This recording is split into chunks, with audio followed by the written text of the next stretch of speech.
I think there are a couple of things that are really important. And the first is always be prepared for the patient to tell you how he feels or how she feels, because it's what they say will guide your management of it. And it's an old saying that I can remember an orthopaedic surgeon telling me years ago. He said, I always instructed people when, somebody new came into me, it was always keep your ears on and your hands off. And that was the first thing.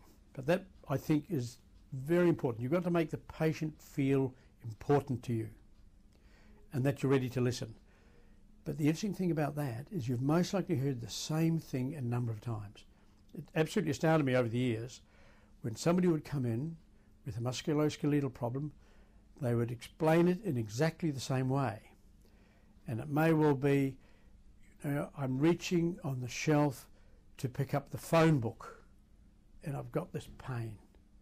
Or I'm bending over the wash hand basin to wash my face after shaving and this has happened in my back.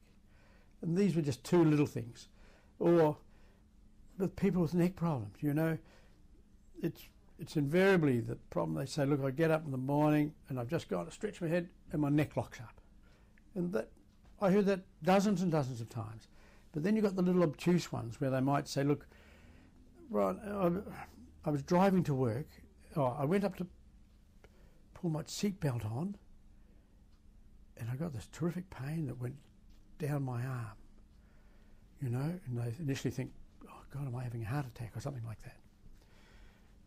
And saw a few of those. It was often their dorsal spine, their thoracic spine, producing a little bit of high thoracic spine.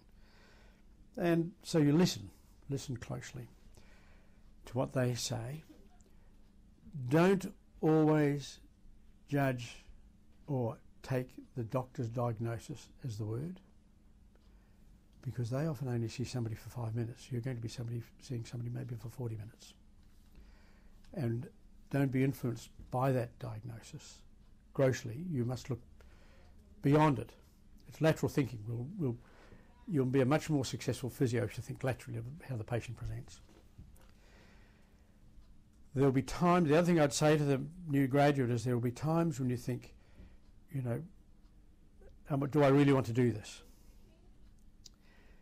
Because you take home the thoughts of the day, and invariably there'll be people who irritate you, but you put that to the side. But then you'll find conversely there'll be those who really challenge you. Now, it's that challenge is the thing that'll take you back the next day. And I would think that those two simple things is don't be daunted by what you're confronted with, and whatever you do, listen to what the patient says more than what the doctor's written.